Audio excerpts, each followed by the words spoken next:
And now, the host of the PhxDev Show, Mark Scott. Just seeing your reaction to that obviously tells me all I needed to know. You haven't ever watched this. Love it. Oh man, oh that's so funny. All right, well, welcome everybody. I am PhxDev, also known as Mark Scott. I am your host here on the PhxDev Show. We are live. It is 5:30. It is Friday, and I am joined by a good friend of mine and actually a former manager. We'll get into that. Joshua Schlag. Hey, Josh. Hey. Thanks for having me, Mark. Yeah, no problem. Thanks for being on. Let's dive into this. You're actually in marketing. You are not a developer. You're not a software developer anymore. But what you're with Pyramid Analytics. What's your title? What are you doing? Let's give me the sell. Let's pitch. Yeah, totally. We'll go backwards, I guess, and fill in the blanks. But yeah, right now I'm the senior manager of digital marketing and marketing operations at Pyramid Analytics. Pyramid Analytics is probably a company that most folks have not heard of unless they're in the market for an analytics and BI, business intelligence solution.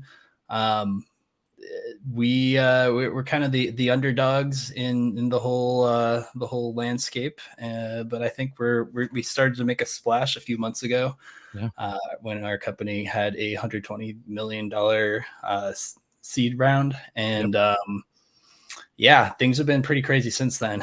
Needless to say, especially being in the marketing side of things. Congratulations, first of all, because thanks. What was that? That was Series B, right? Series D round. Okay, all right. Yes. All right. Yeah, that's not easy to get. Like, the further you get into that alphabet, it's much harder to get, investment capital. So that's really cool.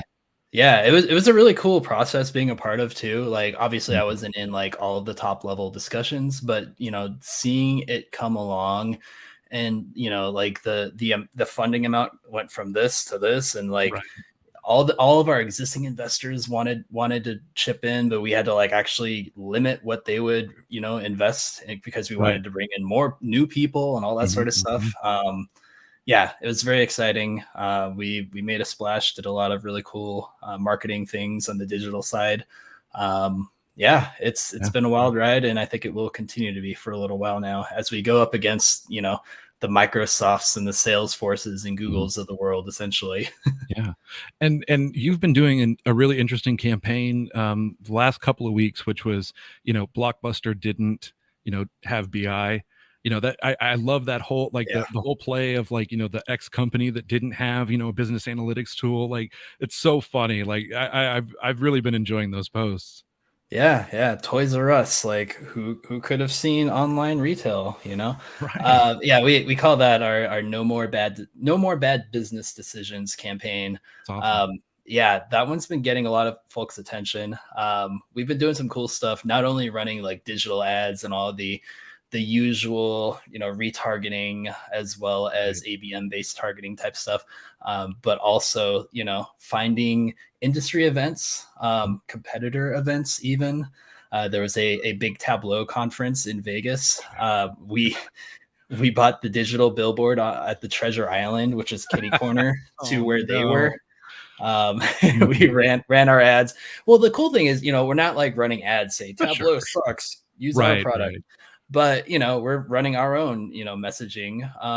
And, folks who were at that conference in that hotel, they look out their window, they see our ad. Happen to see as well as at the airport, as well as on trucks driving in the area. We went all out with all that stuff. We did that in a few different locations, in Vegas and in New York City, as well as in London, with different things. So it's been really cool to be a part of. I would say we're essentially a startup, although we've technically been around for over a decade now. There was a reinvention of the company back in 2018, and that's kind of where we're in startup mode since that reset. Awesome. And being at a startup that has a real product, built by a team of very talented software developers, and not building this thing as the plane is taking off, so to speak. Right. I've been at startups like that, but being at a place with a real product, real budgets to do things and all that, like it's fun. Yeah. So let's you almost went into the Wayback Machine, but I saw Yeah. you kind of veer away from that. You were tidying the house in your least favorite dress when suddenly you were in a bad neighborhood. The way we know each other, right, is we did some work for a startup. Eventually you actually got me into consulting, so I have to kind of tip the imaginary hat to you that you taught me, almost, you, Eric Pilnock, and Marcus Seipold taught me damn near everything I know about consulting, and Dieter Gabel filled in the rest. So it's interesting because you were a software developer who decided, like, I don't know that I want to do this anymore. And that I think you and I were paired up at about the same time when that happened. Can you talk me through that kind of a decision? Like, what was there, something kind of gnawing in your head, or was there an event? Like, what kind of kicked it off for you to say, this is the next step? Yeah, I think for me it was kind of just a series of things. Like, Okay. if I go all the way back to college, Mhm. I signed up for the computer science program because I wanted to learn how to write code. I wanted to be what a lot of computer science kids want to be at that point, is I want to go work for, EA Sports or Video Blizzard or games. some Yeah. video game company, do all that cool stuff. I know we have a lot of friends that were kind of in that Mhm. realm as well. Mhm. Um, things did not go that way. For me, though, Shocker. personally, Yep. web development is something that I really took to while I was in college. Mhm. ASP.NET, C#, all that Yep. good stuff, which, if we go in the Wayback Machine, that's all the stuff we were doing That when was our we met stack. each Yeah. other. Yeah. But yeah, like my first job out of college, though, I started working as a contractor Mhm. for Bank of America. Um, Funny enough, it was doing stuff that's sort of tangentially related to what the product I'm selling these days. Got it. Working with big data sets. I was a SaaS developer, if you know what that is. Right. Yep. Um, but yeah, I did that for a little bit and got laid off. My boss wanted to keep me, but it was one of those things where I was a contractor. All contractors are getting laid off, and I was like, Yep. "Well, that's the cruel reality of the world." Okay. Sure. Yeah. Um, Ended up at another company. I'm not going to name names of all the bad stuff, but another company where I literally lasted about 3 months there because I had a boss who just did not understand software development.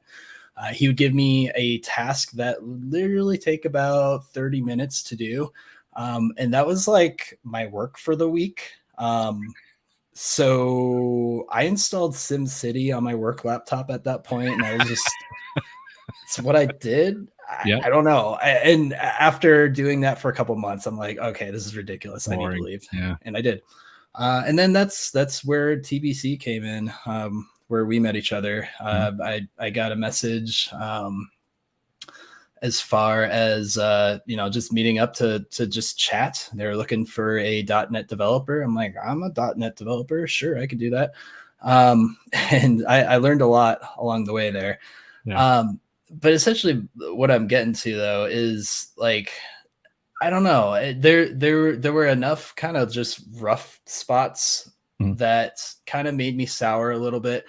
I think when I first got laid off from that first job, like, I was just having a crisis. I'm like, I don't know. Is this what I want to do? Like, do I Right. want to go do something else? Sure. And all sorts of wacky ideas popped into my head. Like, maybe I'll go. I don't know. I got a buddy who's a cop. Maybe I should look into that. Thank Right. God I didn't do that. But yeah, I don't know. The consulting thing, working as a database developer, Mhm. .NET developer, project manager, all the things that we did. It was a lot of fun. But I guess after doing that for a certain amount of years, like, I kind of hit a ceiling, and I'm like, okay, now what? Right. Like, when it came down to it, the thing that I loved about software development was like having that, hey, I just solved a problem moment, you know, that little endorphin rush you get when you're like, I think this is gonna work. I'm gonna write this little bit of code here. I'm gonna, it built, there's no errors, it compiled, I ran it, it passed the test. Okay, cool, awesome. That, like, those little moments were fun, but after a while it just wasn't enough for me, I guess. It's like any drug. It's not enough. Like, you keep like chasing that first feeling and it just never happens again. Yeah. And to be honest, like, marketing and the psychology and all the stuff that goes into that is something I've always been interested in. Right. And so I started like gravitating towards that. Funny enough, I had a coworker from that same consulting gig. He had since gone on to another company. He was doing some work with some guys out of Las Vegas doing local marketing for Bud Light specifically. Okay. Literally, because I use being plugged into everything, I use this app called Untapped, which is still around today, and a lot of people are very active on it, myself included. I think you're on there too, right? Yeah, I'm on there. Yeah. So for those not aware, it's an app where you check into your beers, you rate them, you can get recommendations about other beers you might like, all that sort of stuff. But anyways, I checked into a beer and I shared my comments about it on Twitter, which is not something I usually do with that app. But at the time I was doing it occasionally with like, cool new craft beers. Right. Anyways, long story short, this guy who was doing this stuff with Bud Light, he's like, hey, you seem tuned into technology and social media. Bud Light needs help. Come talk to us. And so that was kind of my first foray into like doing marketing and getting paid for it. Right. It was the early days of Facebook ad platform. Now it's the Meta ad platform and all that other stuff. But back in those days, like, there were not a lot of people using it, and you could get a lot of bang for your buck, man. Oh yeah.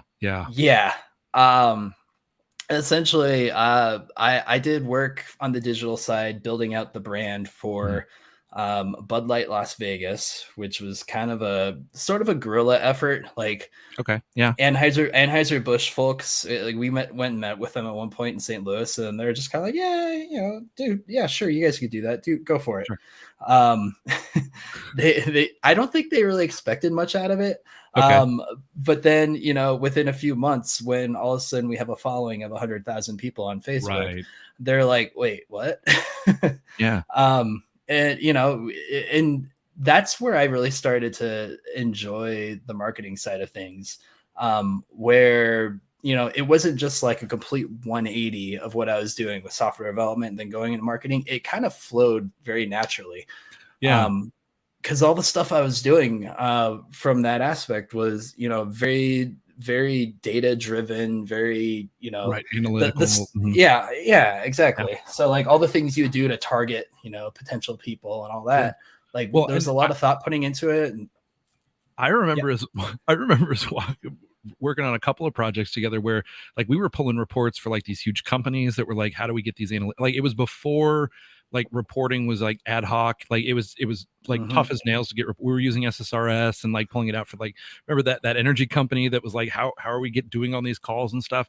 Like that was crazy stuff. Like that was back in the, like before data analytics was a thing. Yeah. And I remember building some crazy things back then. Like literally for a utility company, building out this thing that would create an a full Excel book of multiple sheets.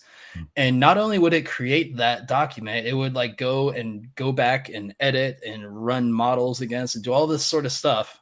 I think it crashed like half the time because it was doing so much. It was not the best way to go about it. There's various tools that Microsoft had in place that could have been a better option, as well as other things that exist nowadays. But 2020. Yeah. Those are good times. Yeah, those are It good makes times. it makes me cringe a little bit thinking about some of the Oh, hackish some of the things we solutions we did. used to come up with. Yeah, some of the things we did. So let's get into that because I think that's probably the more interesting part of this conversation, right? Is Sure. you used to actually be my manager, and I've always kind of, and I know what you're going to say to this, but I've always wanted to like ask someone on the record, right? Like, am I as much of a rapscallion as everybody thinks that I like? Everyone's like, oh, he'll go get maybe a little bit of trouble or whatever, but like he gets the job done, right? Like I've always had that, like, okay, is there was I difficult to manage? Like, am I a difficult person to manage? No, I think what you just said, a rapscallion, but he gets the job done. I think that's fair. A scoundrel, A even. scoundrel, We scallywag. we were just watching Empire Strikes Back the other day, and I was Yeah, laughing at all the use of the word scoundrel. scoundrel. Yeah. Um, no, man, like I managed a handful of people around that Mhm. time, and there were folks where it kind of felt like I had to babysit them because I don't know if they knew what they were doing, and I had kind of had to like just Handhold. give Yeah. them guide rails and do a little bit of hand holding and that type of Sure. thing. Sure. And you personally, it was not the case. I think it was, run through an example and you're like, got it. And that's pretty much it. If you had questions, you come up with questions. That's the I way it I should be, right? Yeah, I mean, I do remember a few times there were so one of the jobs that we worked, I do remember, and I tell this story quite frequently of working in when we were working for that energy company and we were in the back office and they had no windows and it was dark and there was just like it was like pre-days before they would show like security threat monitoring up, like that was the sexy thing. This was before Yeah. that, and they Oh, had yeah. all the things up there. And I remember you and Eric Pilnock being like, all right, man, you got to build these reports and you're going to use this thing. And I'm like, okay. I'm like, I've never done that before. And you're like, well, yeah, you're going to learn that. And then I'm like, okay. And then you're like, and we're going to go because we got to go to another client. I'm like, okay. Like it wasn't like, there wasn't a choice. Like that's what I loved about consulting. Like you don't get to say no. Like if someone goes, you're on your own, dude, it's like, you better figure it out. Right. And I had a manager just recently tell me like, I've you're a doer, right? Like I can give you a task and you just do it. I'm like, I didn't know that was an option. Like I didn't know that someone could say, do this. And you're like, well, I don't know if I want to do that. Like, no, I've always just been like, okay, like I have to go do that, I guess. That is true. That is I true. mean, Well, I think that's a good place to start, though. I think it's a good place to like just take it all on and learn and try and figure it out. As time goes on, of course, I think you should also learn how to say no. yeah, But if you're saying no, you almost kind of, I don't know. This is like a philosophical thing I haven't really sure. thought about, but Go ahead. just since we're talking about it, like it almost feels like you kind of have to like earn that right. And when it Right. comes to like professional things at your Mhm, job, you kind of have to like earn that right to be able to say no to things, right. because like you have to be able to justify it. You can't just be like, I don't really feel like doing that. Well, Um, and it's not I don't think you can say no to that. But what you can say no to, right, is like if someone's got a crazy idea where you're like, that is not going to scale, that is not going to be secure, that is not going to, right? Like that's yes. saying no to a functional design. I just never thought like if someone was like, you're going to go work on this project, I was like, do I really have to do that? Right? Like I've never had that, like that never like became part of my brain. So I don't know. I think that's what you guys drilled into me was like, like bye, we're off, like you're gonna have to go deal with the client now. I was like, okay, like yeah, it was trial by fire, man, but it was great. I love Yeah, it. yeah. I Yeah. mean, there's no real other way to do that. I don't think. I mean, I will say, if we didn't believe in somebody, Mhm. if we didn't think they were capable, I guess they wouldn't necessarily get the trial by fire. They would be at the home office longer. Yeah, yeah. So it's a good thing, I think, that we threw you to the wolves, so to Well, speak. and that I remember, so that was like what happened, like so you guys did, I think we did that for like a year, like and we never, I got this job.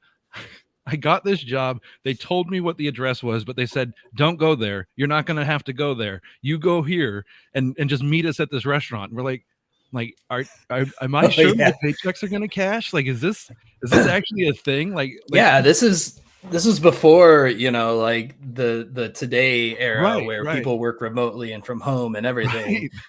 right. There was no concept of like and man, I was 2 years wet behind the ears. I had barely just started my software development career. I did not understand that you could just go somewhere and work, right? And I remember that first day or two, I was like, "Are you sure this is what we're like? I don't know who my like. Are you my boss?" And you were like, "Yeah, man." And I'm like, "Oh, okay." Like, oh man, it didn't make any sense.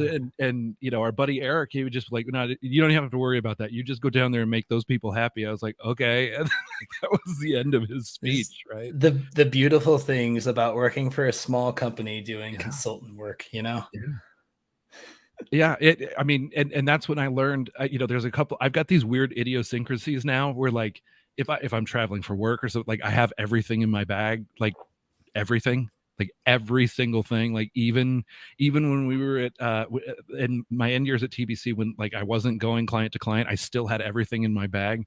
And then, like, you know, I had a charger for everything, I had a presentation, like the lightning cable for everything, like everything. Like, yeah, that was crazy times, man. And I remember like it was so funny because I never really thought of you as a manager, because then, you know, we'd work, we'd go home, we'd change our clothes, and then we go hang out like afterwards, right? And I mean, it was such a weird dynamic. It was just such a weird. I don't know. I don't know. I've ever been in a team like that before. I mean, some days it was literally, hey, let's go to the local brewery. It's 3 o'clock. Let's knock out another hour and a half worth of stuff we need to finish before the end of the day. Right. And then let's hang out for another couple hours after that, drinking beers, because we got nowhere else to be. We got nowhere else to go. Yeah, we weren't married. We didn't have girlfriends. We were just working. Yeah, that was crazy times. So, okay. So Ty's got a question here in the chat. He's a lifetime developer, right? He has Got it. Like no background in marketing, but he is actually running a consulting company right now, struggling with how much to spend or invest to get, you know, more back. How much do you put in to a marketing budget, you know, to get X back? I'm even out of my depth here, like way out of my depth here. So I'm going to let you take that question. I'll leave it on the screen for a second longer, just so that you can finish reading it if you need to. Sure. Yeah. No, I think I've got the gist. Just kind of looking for our ROI and how much to invest in marketing efforts. Oh, that's let's say you start small, right? Like how do you start small and then potentially grow? Yeah, I guess what it comes down to is first of all, I'd say what's your goal? Like, what are you trying to get out of marketing efforts? Now, if the goal is to attract new business, you know, attract new clients, that type of thing, do you think they're going to find you through doing Google searches, or do you think you have a really good idea as to who the ideal customer is? Like, who is the person you're going to be talking to? Right. So there's a couple different ways of looking at it in that regard. Especially working with small budgets, I think it's a lot better to be in the second bucket of that. Sure. Like know who you're going after. Because if you do the thing a lot of people do, like just looking at like Google ads, for example, search ads, being able to tack on to various keyword searches and all that sort of stuff. Right. If you have a small budget, it's not going to get you far.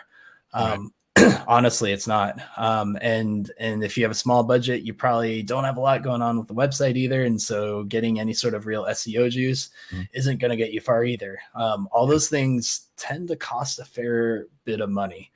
So the things that I would do in the past is, you know, if you're dead set on doing Google ads, for example, you know, just invest in very specific keywords that don't have a lot of competition. Targeted, you know, if you geo-target it based on you know, where you're located, if that makes a difference, cool. But the more granular you can get, the better. So that's one. Beyond that, like, you know, I guess it kind of just depends. Like LinkedIn, like if you're looking for like, you know, I'm going to put like professional ads out there. LinkedIn is always a place where people gravitate towards. But as soon as you start playing around with LinkedIn, you realize it's very expensive. It's not a playground for small businesses typically. Yeah. So then you kind of just end up full circle back to what I mentioned earlier with Facebook. Right. Facebook and Instagram. The cool things with that platform is you can do a lot of crazy targeting with it. Sure. You can get very specific. You can pull lists, if you have like a customer list or something along those lines, depending on the size, you can load it in there and generate like lookalike audiences, all sorts of stuff. Really, that's crazy. Yeah. I mean, they've got the data; they might as well, right? Yes. Yeah. I leverage the heck out of stuff like that. Mm. But yeah, I mean, really and this is kind of a meandering answer because again, I don't think there is necessarily a good answer, at least in general, unless we had a very specific use case that we were breaking down and putting together a plan for. But just experimenting with ads can get expensive. Right. So I would say, if anything, it doesn't hurt to find somebody. I don't know. I was probably cheap when it came to it. But I'd say find somebody who knows what they're doing with whatever ad platform. Because, I used to run ads and, I would bill a client in a given month, maybe a couple $1,000, maybe. Yep. And I'd run their full ad suite and, they would get like 20 leads out of it in a given month. And that's worth a lot more than the $2,000 I was charging. Right. So, it can work. Sure. Just gotta, I would just recommend, if you don't know what you're doing, find somebody who does. Yeah. And I would say, and this is speaking from someone that, one, does not own their own business, or two, does anything other than their own personal branding, right? I there's a lot of bang for your buck that you can do for free. I mean, absolutely 100%. And what you just need to, I mean, really, it's about getting into it every day. It's just like going to the gym. Right. I equate it to going to the gym. You need to be on LinkedIn, you need to be on Twitter, you need to be on the platforms that you are trying to target, and you have to understand what your audience is doing. So go follow them, right? Like, go follow them and figure out what they're doing, and then go replicate that as much as you can, right? So, I'm a big fan of like just go figure out what the other people are doing, and try to do it yourself. You can 9 times out of 10, and to your point, LinkedIn is very expensive. I'm not saying send in mail. I'm saying, put posts out there, right? With the right hashtags, Yes. understand what the hashtags are supposed to be. You'll get visibility and engagement in those posts. It's not, you can't just put a post out there with an image because you read on a blog somewhere that images get more engagement, right? There's visibility and there's engagement. And they do. Up that visibility all way around, right? So in any way that you can, to your point, right?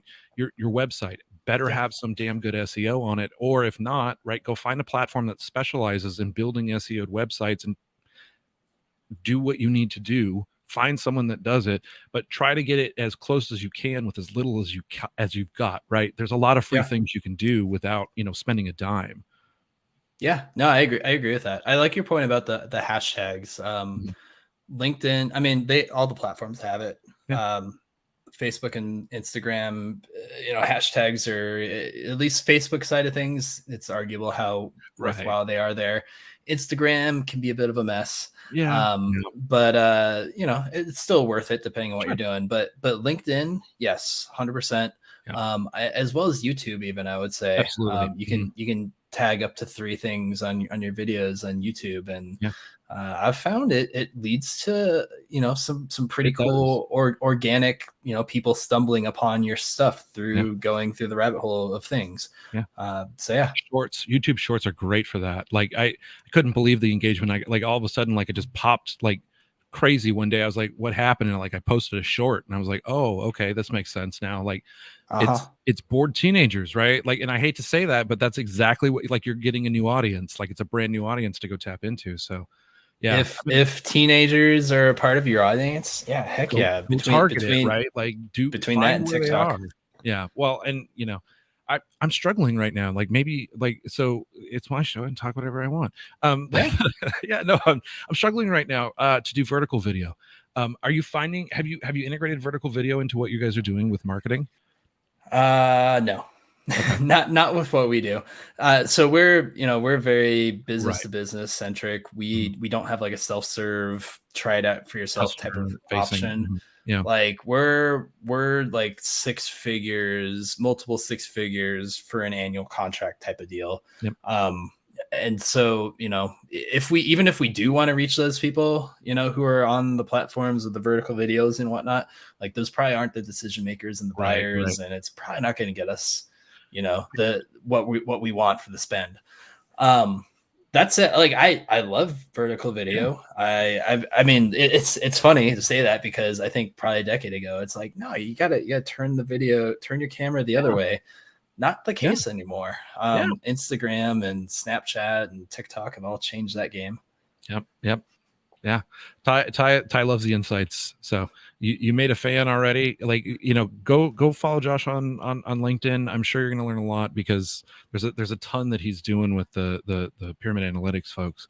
Okay. So I do kind of want to like go into like a little bit more of from, you make that transition, right? I think one of the things that you were talking about was, and I wanted, the importance of like metrics, right? Like pulling the metrics out and getting that data, right?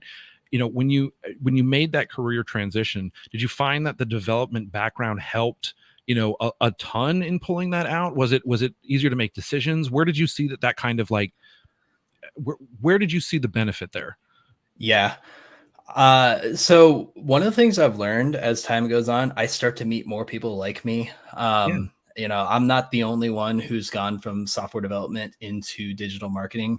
And I think there's a reason for that. I think digital marketing has so much of its, I was gonna say, has so much of its soul, like in software development and engineering. But it's really the case.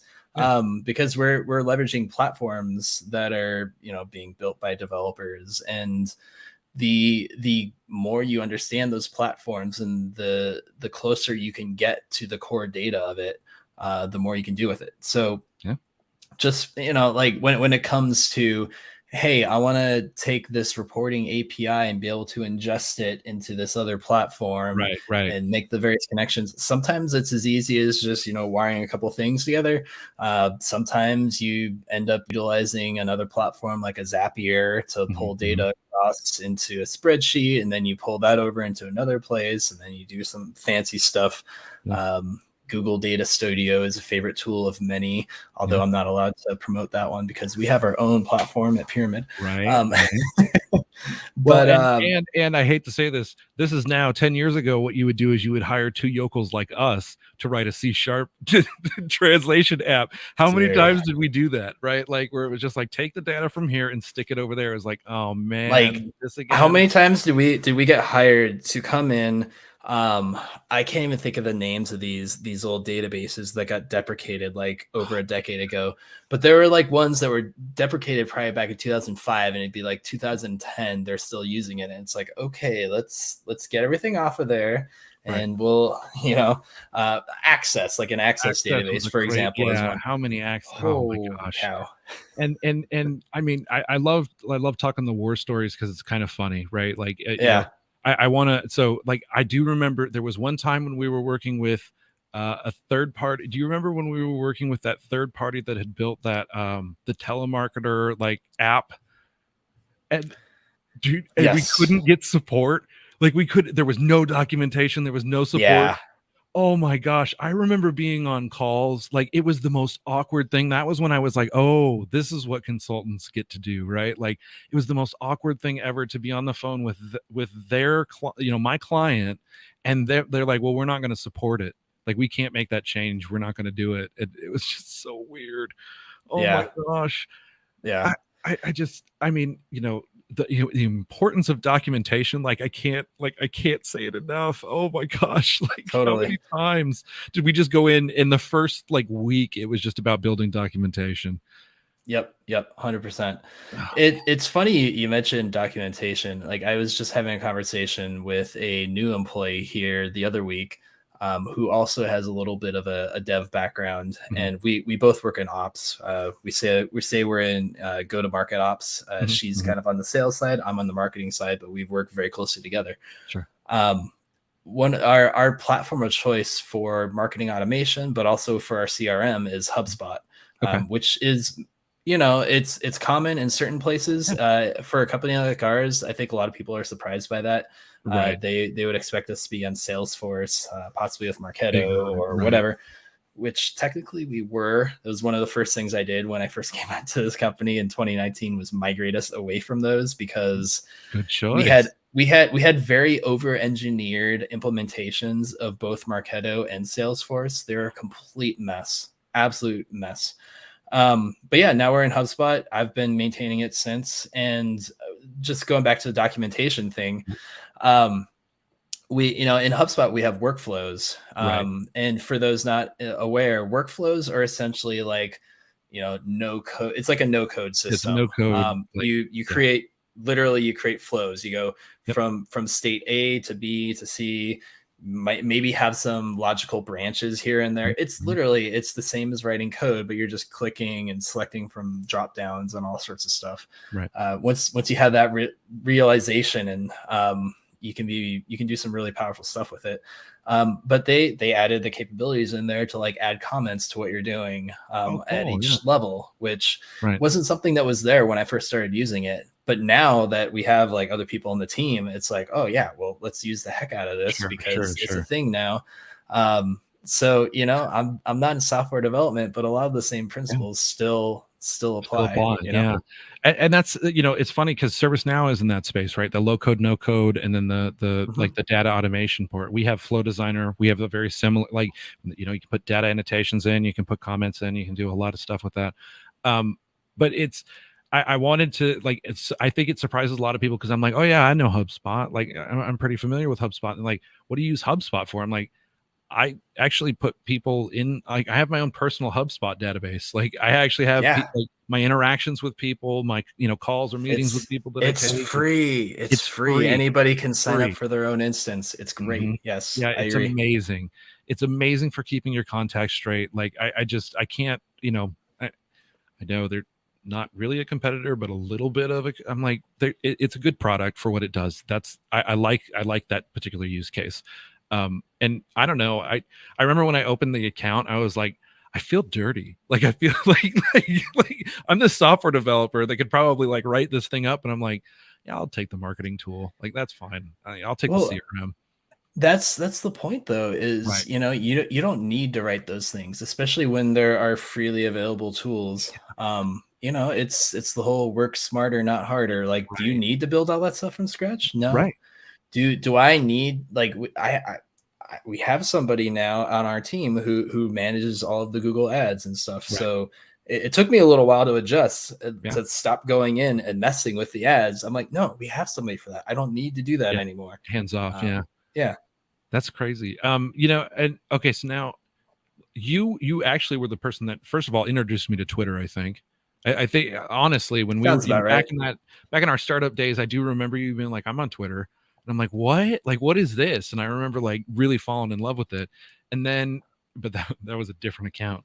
That was not the PhxDev account. That was a different account. And I will never no.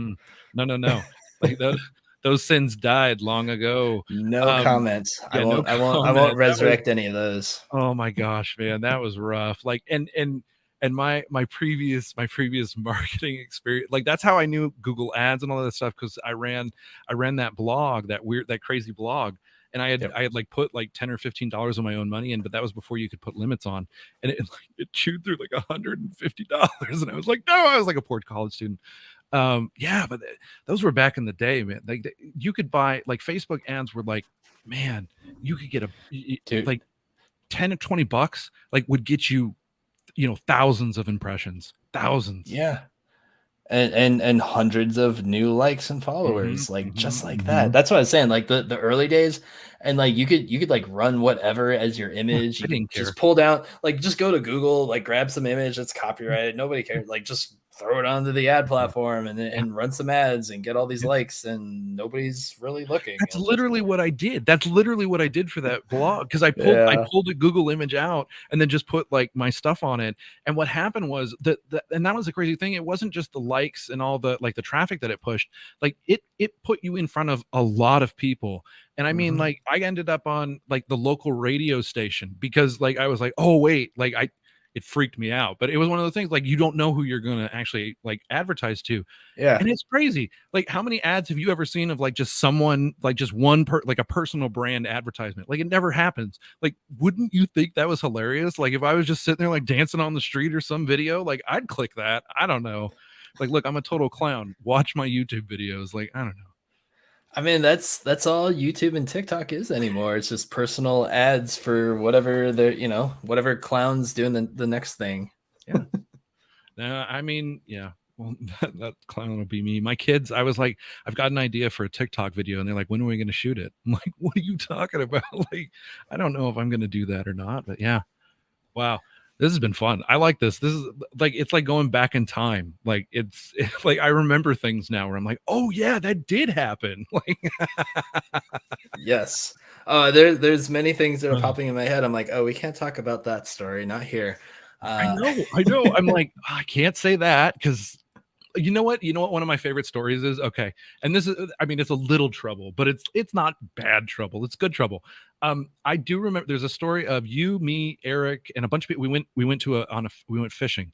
You remember when we went fishing? Oh yes, yes. Oh man, we went down to San Diego, and that was such a fun time. And we went fishing, and I remember on the way to the boat, it's like 4 a.m. and of course everyone's hungover. It's 4 a.m. and I made the cabbie stop. I think I gave him an extra tip. I made him stop at Walgreens and I bought Dramamine because I'm not a boat person. And I remember no one out there were like, you baby, you know, whatever. They're making fun of me. I remember getting on the boat and everyone was feeling a little nauseous. And our buddy, who was like the biggest, like I was born on boats. I've lived on boats my entire life. I've never seen a human being that green. Like, yep. It's so funny. And I remember everyone looked at him and then turned to me and was like, can I have some? I was one of those for sure. The funniest part of this whole thing is that's now the guy who lives on a boat. literally lives on a boat now. Doesn't have oh, it's so funny. And then I do remember, so we came back on like Saturday or something, and then Sunday, and I remember us saying, let's stay one more day. And what we did was we stayed one more day. Oh, and we took all our meetings in the car. You remember that? Oh, on the way back, yeah. We had a schedule and we just shifted who was driving based on who was in a meeting at that time. Oh, that was the greatest. Oh, yes. That was so much fun. We got away with so much. Yeah, that was back when Hotel Tonight was like a new service that came out, and we got a fancy hotel for cheap. That trip, I actually remember I had Google Glass on that trip. Yes, you did. Because I had just, it was like only a few weeks before that, I think I actually went up to Google HQ to like go pick up my Google Glass and do all that sort of thing. Yeah. Never, speaking of ROI earlier, I don't think I ever really got my ROI on the investment of Google Glass, but it was fun to play with. Man, you were like the man. Like I was like, he's got Google Glass. Like that's like the future. Like I couldn't believe it. I developed one thing for it, and it was like, I want to subscribe to Arizona Diamondbacks score alerts and have the score pop up there. And it worked. And I had that going, but like, it was kind of a hack. I didn't have like any official API access for it. And I don't know. I never got to a point where I could distribute it, but that's as far as I got.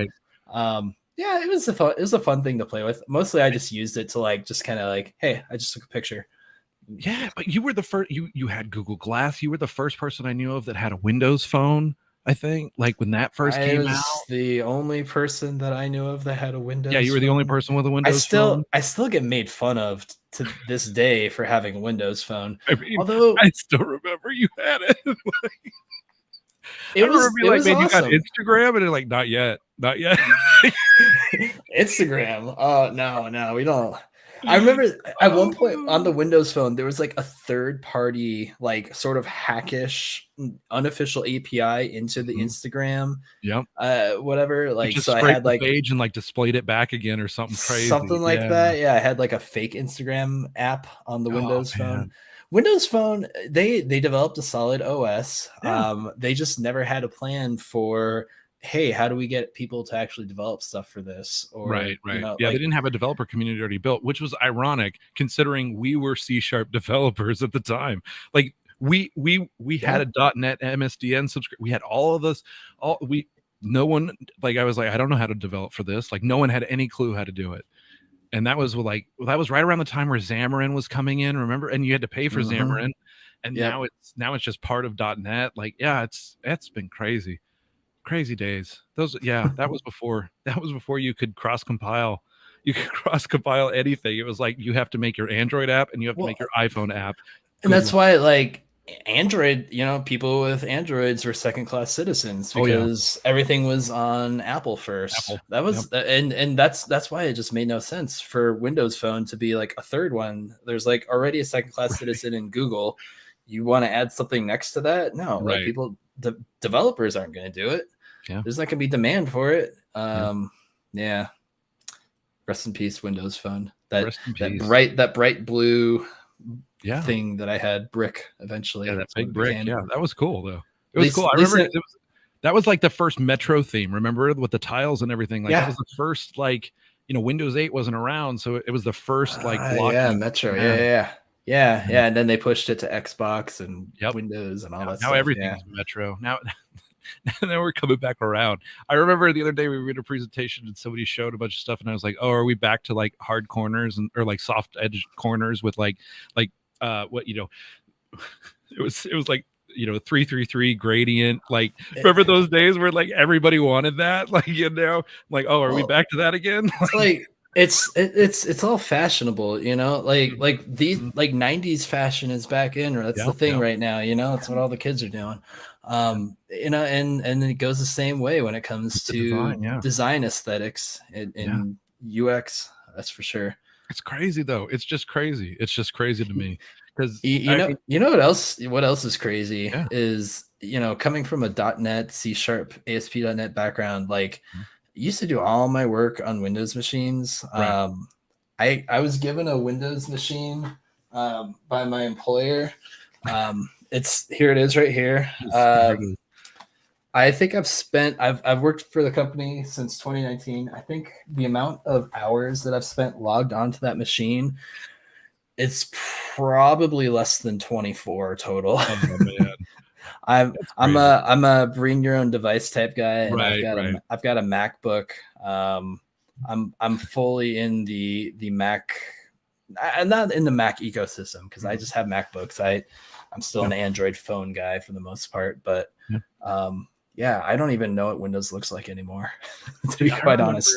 I remember the first, I remember the MacBooks coming out, and then there's all the people that used to dual boot with the Windows OS on the other side. Oh yeah, I remember that because that was the only way you could just to show off.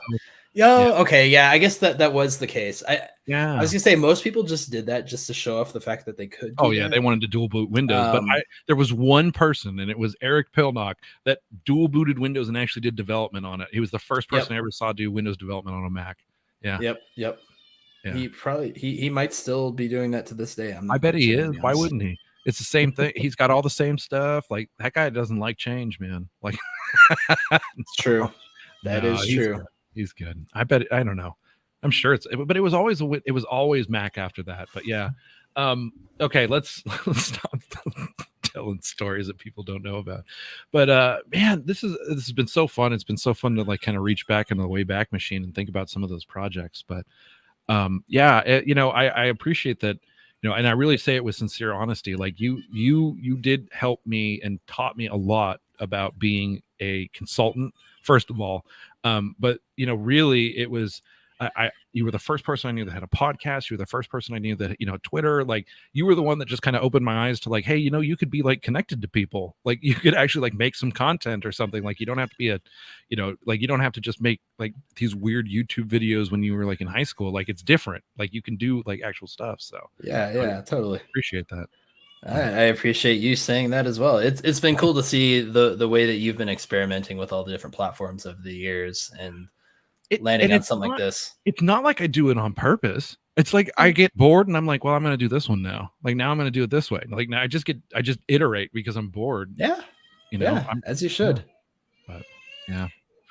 All right, man. I'm gonna close it out. I hear that little girl. I was gonna say you might hear the little girl screaming in the background. Yes, that's all right, man. That is life these days. It's a different time, man. It's a different time.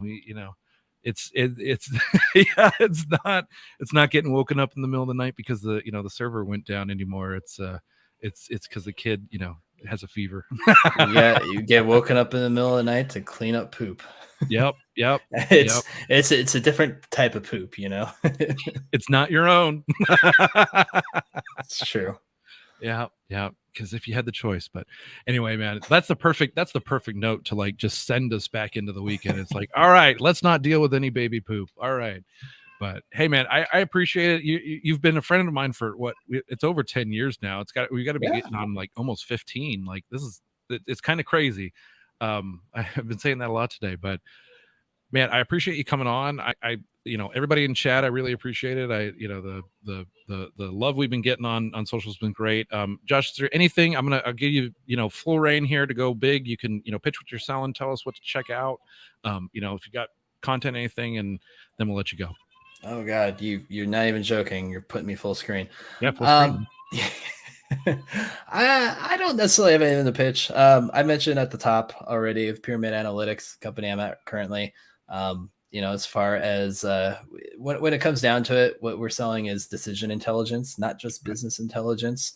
The thing that's really cool that I like at my job is hearing the stories from our customers. We have customers that are in like healthcare, for example, and knowing that nurses and frontline staff can pull up our application on their phone and get data that helps them make better decisions for their patients. Like literally, I can say now, like that's something that I think one of the things, like there were times where I was just working on the dumbest software projects.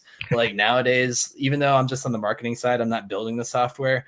Like being able to say that, like the things that I'm doing are helping to save lives to some degree. Right. Sometimes it's a little bit of a stretch, but like still, yeah. So I think it has a lot to do with being married to someone in the medical field too, because I have the similar kind of like, there's that weird kind of complex where you're like, I don't know that my job matters as much as yours does. Like you resuscitated someone today and I kept the server online. That's always going to be true. Yes. My wife now works in a hospital and I get some stories about that. Yeah. So yeah, we're just, doing the things, following our passions. Awesome. I really enjoy working in startups. This is a fun ride right now. Keep an eye on Pyramid. I think we're gonna go places in the next few years. Definitely. I would plug my podcast, but we don't really do much with it. It's the Steel Cage, thesteelcage.com. I feel like if I'm not like constantly, trying to drive that ship, it doesn't necessarily always happen. So it's been probably a couple months. Like it's been probably a couple months since we had an episode. I don't watch pro wrestling as much as I used to, but I still watch it. I'm very excited this weekend. There's a big event going on. So yeah, I don't know. I got nothing. Check out Pyramid Analytics, watch some pro wrestling, enjoy life. Yeah. Have fun.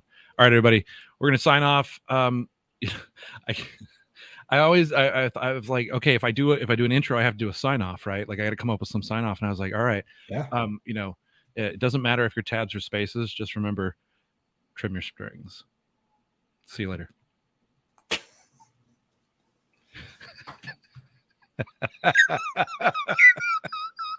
I'm on team tabs, by the way. Mm-hmm. I don't understand team